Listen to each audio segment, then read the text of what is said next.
Laro, isang bagay na lahat tayo ay nakaranas at nag-enjoy. Simula pagkabata, nag-evolve ang paraan natin ng paglalaro. Mula sa simpleng patintero, sungka, at tabulan sa kalsada, dumaan sa computer shops at internet cafes, hanggang sa advanced online games at esports competitions. Unti-unting nagiging mas accessible at mas nakakaengganyo ang gaming para sa lahat ng edad. Ang paglago ng gaming sa Pilipinas ay sumasalamin sa global na pagbabago. Ang pagsikat ng internet cafes noon ay nagbukas ng pinto sa competitive gaming o tinatawag ngayong esports, na ngayon ay lumalaki hindi lang bilang libangan kundi pati sa ekonomiya ng ating bansa. Ngunit habang marami ng pag-aaral tungkol sa epekto ng gaming sa economic growth, limitado pa rin ang kaalaman natin tungkol sa epekto nito sa lipunan, teknolohiya, at ang mga pananaw ng tao sa mabilis na pagbabago ng gaming at posibleng hinaharap nito. Sa docufilm na ito, layunin naming ipakita ang gaming and esports culture in the Philippines, kung paano nag-evolve ang gaming, anong mga oportunidad ang hatid nito, ano ang mga positibo at pwedeng baguhin, at kung paano ito nakakaapekto sa buhay ng kabataan, mga adult, at lipunan sa kabuuan. Dito makikita natin ang kwento ng laro sa Pilipinas. Isang kwento ng kasiyahan, kompetisyon, inspirasyon, at patuloy na pagbabago sa mundo ng digital games. Sa pagpasok ng digital age, naging mas malawak at mas komplikado ang pagpipilian pagdating sa paglalaro. May mga kabataang patuloy na tumatangkilik sa traditional games na kinalakihan nila, habang ang iba naman ay tuluyang lumipat sa mundo ng online at mobile gaming. Ngunit sa likod ng bawat pagpili, may kanya-kanyang kwento, mga dahilan na nakaakibat sa oras, access, convenience, at personal preference. Sa mga interview na aming isinagawa, kitang-kita kung gaano ka-diverse ang pananaw ng mga student tungkol sa paglalaro. Marami sa kanila ang nagsasabing malaking factor ang oras at accessibility. Unang nakapanayam namin ay si Francis, at malinaw ang dahilan niya kung bakit mas napapadala siya sa online games. Mas prefer ko yung online games tsaka traditional games. Pero ngayon mas ginagamit ko yung online games. So, ano yung nag-influence sa'yo na mas laruin yung online games kaysa sa traditional games? Kasi yung traditional games, talagang nilalaro ko siya sa labas ng bahay namin. Since college na ako, minsan sobrang dami ng ginagawa, hindi na rin ako nakakalabas ng bahay.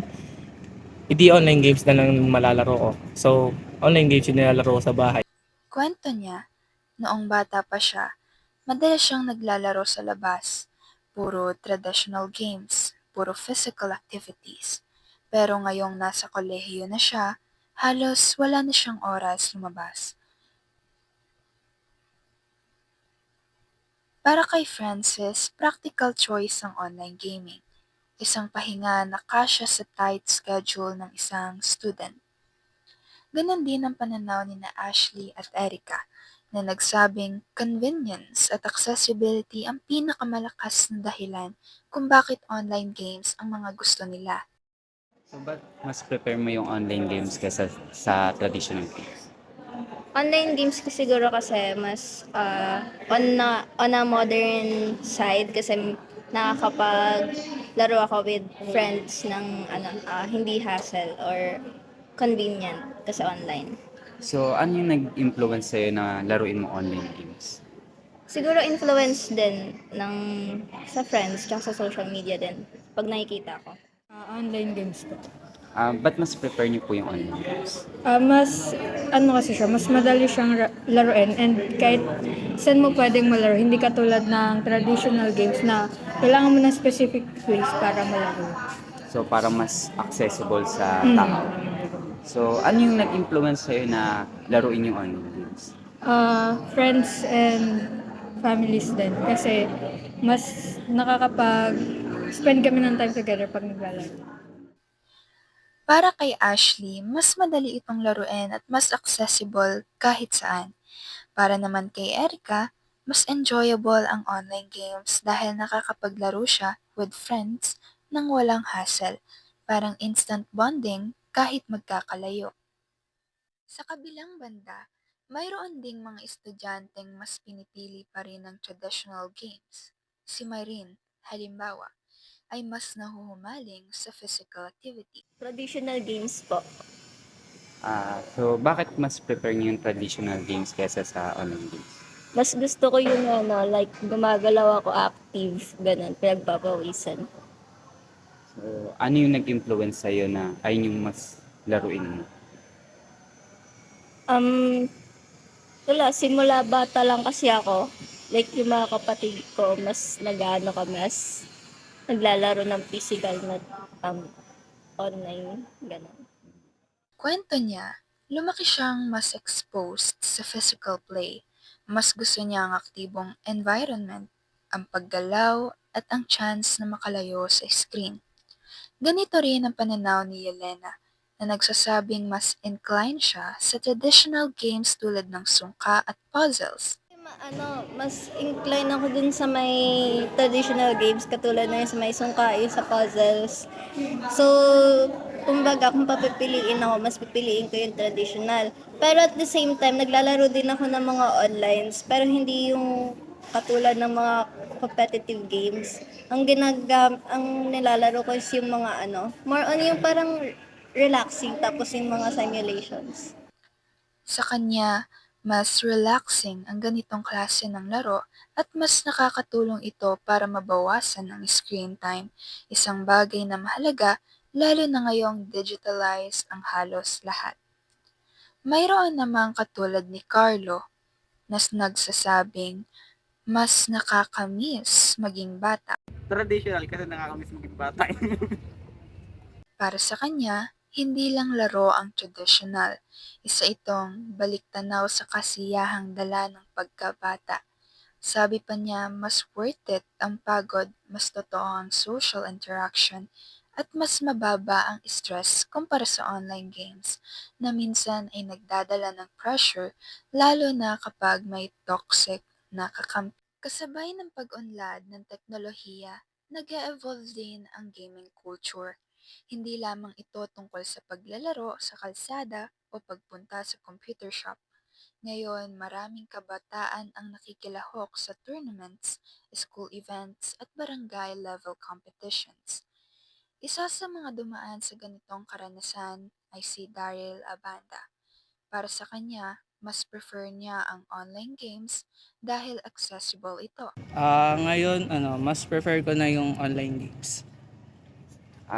Bakit mas prefer niyo yung online games kaysa sa traditional games? Mas prefer ko yung online games kasi sa online games, kahit saan pwede mo siyang malaro. Pag may phone ka or like may malapit na computer shop, kaysa sa traditional game na mostly kailangan mo ng kasama or kalaro para malaro yung game. So bale parang accessible sa lahat Yan, yung online tama, games. accessible. So ano yung nag-influence sa'yo para maglaro ng online games? Ang nag-influence sa akin nung bata ako, mostly yung mga friends ko rin na naglalaro na. So, nainganyo din ako maglaro kasi maganda yung nilalaro nila. Tapos para makasama ako sa group, parang maging in, yan, ganun. Kahit saan basta may phone, pwede nang maglaro. Pero higit pa roon, na-influensya ng mga kaibigan noong bata siya. Ang gaming para sa kanya ay naging paraan para makisama, maging in, at maging bahagi ng isang grupo. Mayroon ding mga tulad ni na Kyle at Edsel na parehong sumasali sa maliliit na tournaments. Para kay Kyle, malaking factor ang mga kaibigan na nag-uudyok sa kanya sumali, lalo na't may galing siya sa paglalaro. Pero kahit masaya ang kompetisyon, aminado siyang minsan ay nasakripisyo niya ang kanyang academics. Naikwento nga niya na minsan hindi siya pumasok sa isang subject para sumali sa tournament. Pagsali ka na sa mga amateur tournament or yung sa mga barangay tournament. Sa laro ko pong Mobile Legends na nilaro ngayon, nakakasali po ako sa mga sa inter-barangay or barangay level. Ano po yung nag-influence sa inyo na sumali sa ganun? Ang nag-influence po sa akin para makalaro doon is yung mga tropa ko rin kasi sayang din if hindi kasi ako sumali. Parang malakas kasi ako sa maglaro kaya ayun na sumasali rin ako sa mga ganun. Tapos yung ano po is meron po ba kaya sa tingin nyo is merong bad effect yung pagsali sa mga tournament as a player? Siguro marami kasi parang sinasacrifice ko po yung some academics ko po para lang makapaglaro doon. And one time meron akong case na ganun na hindi ako pumasa sa isang subject para makapaglaro doon sa tournament na yun. Tapos ito next, yung in the future, kung mabibigyan ka ng parang opportunity as maging esports player, ipupursue mo ba yun? Siguro hindi. Mas pipiliin ko po maging talaga career over passion. Tatapos ko yung pag-aaral ko kasi sa pag-aaral ng Mobile Legends kasi di ko naman kasi alam kung may patutunguhan ako sa paglalaro nun doon ako sa mas sure na may patutunguhan. Ito na po yung last is, sa tingin nyo po is may maganda bang future yung online games sa Pilipinas? Siguro kasi marami nang nag-engganyo po sa atin dito na na maglaro ng online games like ML na ini-improve po yung ating team strategic skills and mga decision making po natin sa ganap sa buhay. Si Edsel naman, nakasali rin sa barangay level competition, ay naniniwalang may benefits ang tournaments basta balance ang priorities. Aminado siyang kapag sobra, nagiging negative, pero kapag tama ang management, nagiging source of growth, teamwork, at discipline ang laro. Yung kapag yung sa over nga yung pag naka-focus na tayo is dun sa pagsali na lang sa tournament and hindi na natin na ano yung pag-aaral. Yun, feeling ko dun nagkakaroon ng bad effect yun. Pero if i-manage lang naman natin is maraming benefits yung pagsali ng mga tournaments. Ito pa po, yung sa in the future po ba, if meron pong opportunity para bigyan po kayo ng para sa parang esports career, mas pipiliin niyo po ba yung esports career kaysa po sa stable job as ano po yung course yung CPE po. ayun po. Computer. Para sa akin, pipiliin ko pa rin yung yung sa pagiging computer engineering ko. Kasi nga, yun nga, mas stable nga siya and kumpara dun sa e-sport is parang siya risk, more on risk siya. Mas pipiliin ko na lang yung stable na job. Yan po. And yung lastly po is, sa tingin niyo po is meron po bang magandang future po yung e-sport or yung online game sa Pilipinas? Based nga sa mga nakikita ko is malaki yung malaki yung potential ng natin yung mga esports players and esports mga tournament dito. So para sa akin mas lalaki pa yung community ng esports dito sa Pinas. Yan. Kung titignan, lumalabas na ang dalawang pangunahing dahilan ng pagpili ay accessibility at personal preference. Ang online gaming ay mas convenient, mas mabilis, at mas exposed sa social influence like friends, family, at social media. Samantala, ang traditional gaming ay rooted in childhood experiences, movement, and physical interaction. Pagdating sa masamang epekto ng paglalaro, halos lahat ng students ay nagkaisa sa isang bagay. Hindi ang laro ang masama, kundi ang maling paggamit nito.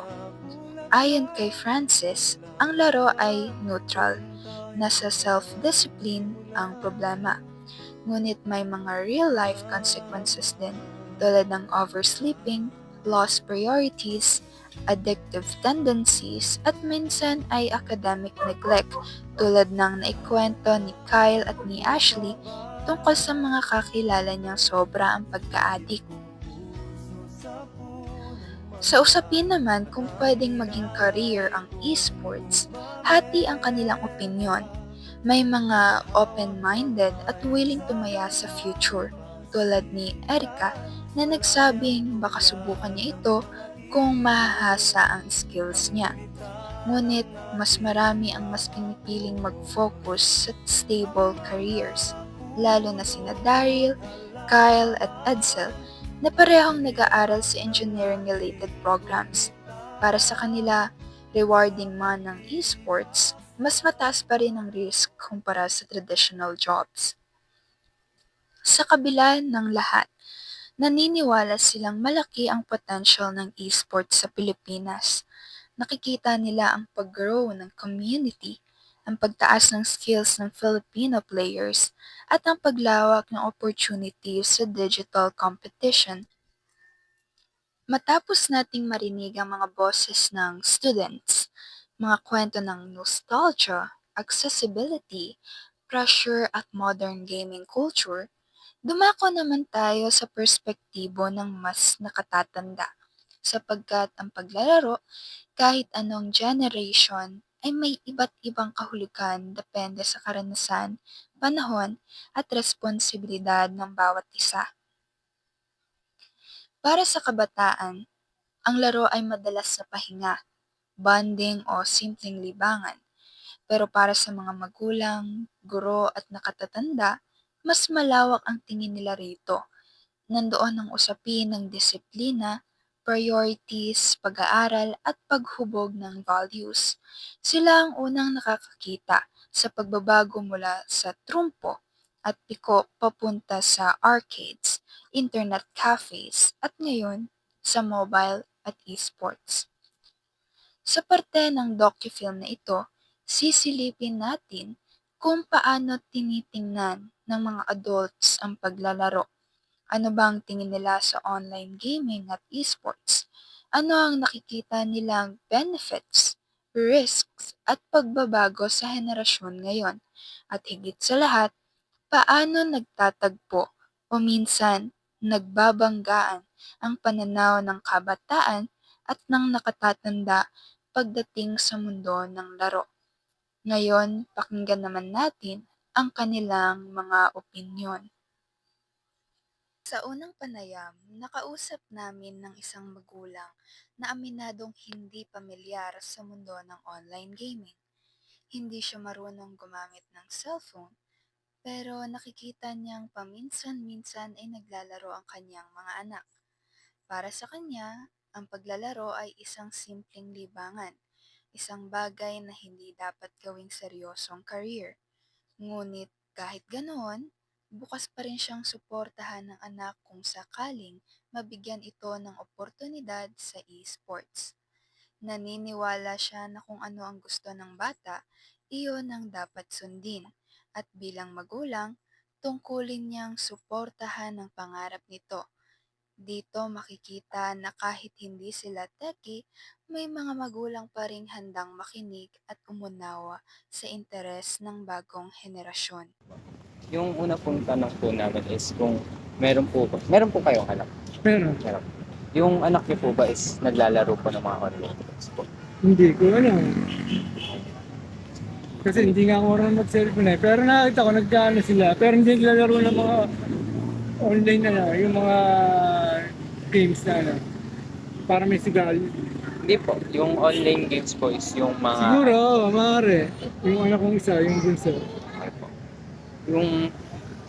Yung sa ano niyo po, yung about po sa anak niyo po. If meron pong opportunity na parang maging pro player po siya or yung mga game Ay, wala.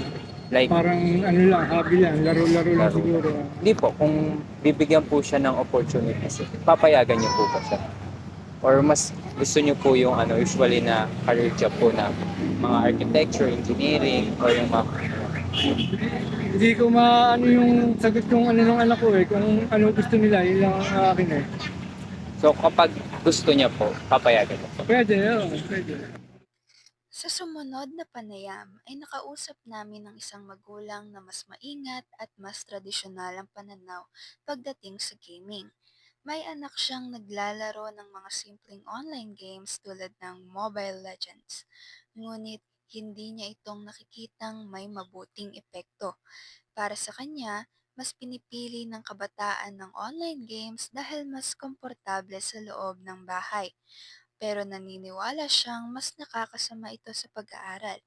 Dahil dito, hindi niya sinusuportahan ang ideya ng esports bilang career. Inuuna niya ang edukasyon, lalo na't naghihintay pa siya ng school records ng anak para makapagpatuloy sa pag-aaral. Sa kanya, ang maayos at stable na trabaho ang mas siguradong future kaysa sa gaming, na sa tingin niya ay hindi tiyak at may dalang maraming distractions. Makikita rito ang takot ng maraming magulang na baka maubos ang oras ng anak sa paglalaro at makalimutan ang tunay na priorities sa buhay. Marami pa pong naglalaro sa mga kalsada. Sa tingin niyo po, bakit po kaya ngayon mas prefer na po ng mga kabataan po yung maglaro po ng online games imbis na maglaro po sa labas? Kasi parang nagugustuhan po nila yung sa loob lang sila ng bahay. Parang mas ano po, Kaysa ano sila sa tabi ng kalsada.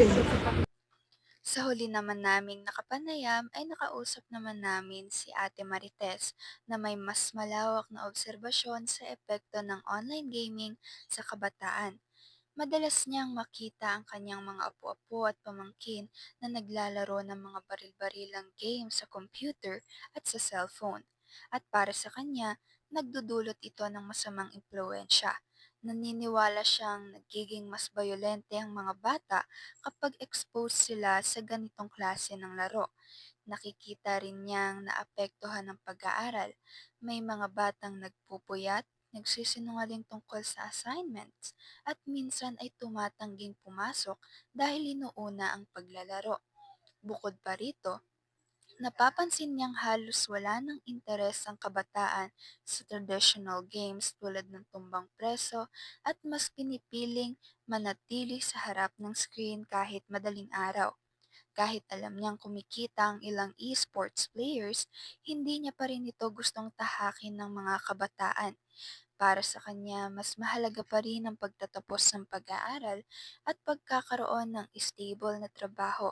Ang kanyang pananaw ay sumasalamin sa pag-aalala ng mga nakatatanda sa mabilis na pag-shift ng kabataan mula sa physical play patungo sa digital world. PC games po. Mobile, di ba yung ano yon yung parang Yung sa nagbabaril-barilan? cellphone po. Apo. Yun, yung mga Yung ganun mga ganun po. nakikita ko. Yung sa ano niyo po ba is okay lang po ba sa inyo na nilalaro po nila yun? Ay, para sa akin hindi okay kasi parang magiging violente sila pag galimbawang yun yung lagi nilang nilalaro o nakikita kasi magagaya nila yun eh. Para sa akin, ayoko. Parang parang ba- nasasanay po sila. Oo, masasanay kasi sila tapos, ganun lang pala kadali magbaril-baril yung mga ganon. Para sa akin, ayoko. So sa tingin niyo po, ano pa po yung mga bad effect po sa kanila? Maliban po dun sa nasasanay Minsan po kasi sila. pagka nasasanay sila sa ganon, tinatamad na silang mag-aral eh. Pagka halimbawa tatawagin mo para pumasok, sasabi lang, wait lang kasi hindi pa tapos yung, may oras pa ako yung mga ganon. Siyempre, ikaw na bilang magulang o kaya lola na nag-aasikaso sa estudyanteng ano mo, mainis ka, di ba? Nasisira yung pag-aaral nila dahil doon sa ginagawa nilang paglalaro na yun. Parang Di ba? nawawalan na po nawawalan sila sila ng ng oras. interes sa pag-aaral. Tsaka andyang mapupuyat sila, hingi sila ng hingi ng pera para lang doon, yung baon nila nababawasan para lang doon, o di ba? Kasi hindi maganda talaga. Yung parang mas willing po sila maglaro lang na po yung na maglaro lang na maglaro. Hindi na nila iniintindi yung pag-aaral. May mga assignment sila, sasabihin nila wala naman daw sila assignment, pero makikita mo pag ginalok at may mga notebook nila, may assignment pala. Paano nga nawiwili na sila doon sa larong ginagawa nila? Parang nawawalan na po sila Nawawala na ng silang interest. Yun. Yung sa ano naman po is, sa tingin niyo po, bakit po mas prefer na po nilang maglaro ng online games po, imbis na po maglaro sa mga labas po, yung mga dating laro po na?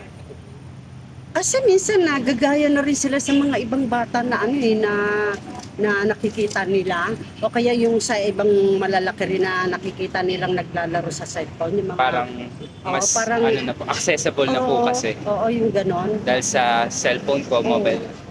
Ganun na ang nangyayari ngayon. Hindi mo na mapigilan ng mga kabataan ngayon.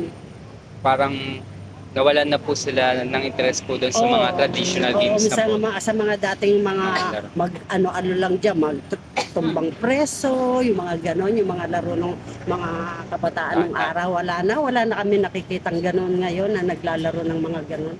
Kasi mas marami na po Oo, naglalaro sa po ng computer talaga mas madalas sila sa cellphone makikita mo. Yung iba nga nakikita ko pa, nagpapakapuyat pa sila para lang dyan sa mga laro-laro ganyan eh. Misa pag lumalabas ako madaling araw yung magigising na ako, bibili ako ng pandesal. Marami ako nakikitang nakatambay ng mga kabataan doon sa may iskinita namin. Puro may hawak ng cellphone. Yun lang, siguro yung mga nilalaro nila na yun. O di ba napupuyat pa sila, nasisira yung mga katawan nila dahil lang sa ganon. O, kaya hindi maganda. Yung sa mga ano naman po, is sa perspective po ng iba, di ba meron pong mga esports player po na kumikita po ng pera dahil sa paglalaro po ng mga online games, sa paglalaro po ng mga PC games. Sa tingin nyo po, in the future po, is meron po bang chance na mas marami pa pong magkaroon na interest po sa maging pro player po dahil mas maraming kumikita po sa paglalaro ng mga online games? Siguro, kasi pera yun eh. Di ba? Oo. May Isipin nila, ay kumikita kami dito. O, diba? So, in ever po, in the future po, yung apo nyo po, yung anak nyo po is parang nawili na po sila sa paglalaro ng mga online games. Tapos napag-desisyonan po nila na i-pursue yung career na po yun as a pro player or mga streamer po dahil nga po mas mabilis na pong kumita. Papayagan nyo po ba? Ay hindi ko rin talaga siya papayagan. Hindi ko siya papayagan. Magtapos talaga siya ng pag-aaral. So, mas prepare nyo pa rin po yung mga stable job na mga... Oo, mas maganda yung ganun kasi, di ba? Katulad yung isa kong anak na pagtapos ko ng pag-aaral yun. Kasi dalawa lang ang anak ko eh. Bale, Parang tapos, ang mga apo ko naman hanggang ngayon nag-aaral. Wala akong apo na natuto ng ganyan. sa ibang... Pero ngayon sa mga kabataan talaga, ang dami ko nakikita na naluloko talaga sa mga ganyan. Malinaw na ang laro sa anumang anyo, traditional man or digital, ay bahagi ng buhay ng bawat henerasyon. Nagbibigay ito ng kasiyahan, bonding, at pagkakataon para matuto, magkaroon ng disiplina, at makilahok sa kompetisyon. Sa Pilipinas, ang paglalaro ay hindi lamang simpleng libangan. Ito rin ay nagiging daan para sa pagkilala sa talento, pag-unlad ng komunidad, at pag-usbong ng esports bilang potensyal na career path. Ipinapakita rin ito kung paano nagbabago ang henerasyon sa paraan ng paglalaro, kung paano nakakaapekto ang technology sa kabataan, at kung paano nagkakaroon ng iba't ibang pananaw ang mga tao depende sa kanilang karanasan at responsibilidad. Gayunpaman, mahalaga ring tandaan na ang balanse at tamang paggamit ang susi. Ang online gaming at esports ay may mga benepisyo, nagbibigay ng kasiyahan, oportunidad sa social interaction, at pagkakataon para mapalago ang skills. Ngunit pwede rin itong magdala ng distraction, stress, at pagkawala ng priorities kung hindi maayos na pamamahalaan. Mahalaga ring pansinin ang pananaw ng mga nakatatanda na nagsisilbing gabay sa kabataan, bagamat minsan ay nagkakaroon ng pagkakaiba sa pananaw ng henerasyon. Parehong makikita ang pagnanais na magkaroon ng balanse, isang mundo kung saan ang laro ay nagbibigay ng kasiyahan at oportunidad, ngunit hindi nakokompromiso ang edukasyon, responsibilidad, at personal growth. Sa huli, ang mundo ng laro ay patuloy na nagbabago, mula sa lansangan at kalsada hanggang sa digital platforms at esports arenas. Ang hamon para sa kabataan, magulang, guro at lipunan ay kung paano pagsamahin ang kasiyahan, oportunidad at responsibilidad upang maging makabuluhan ang paglalaro. Ang gaming at esports culture sa Pilipinas ay kwento ng pagbabago, pag-usbong, at pagkakataon. Isang mundong puno ng saya, kompetisyon, inspirasyon, at patuloy na pag-aaral. Handang tanggapin ang bawat henerasyon at ang kanilang natatanging karanasan sa laro.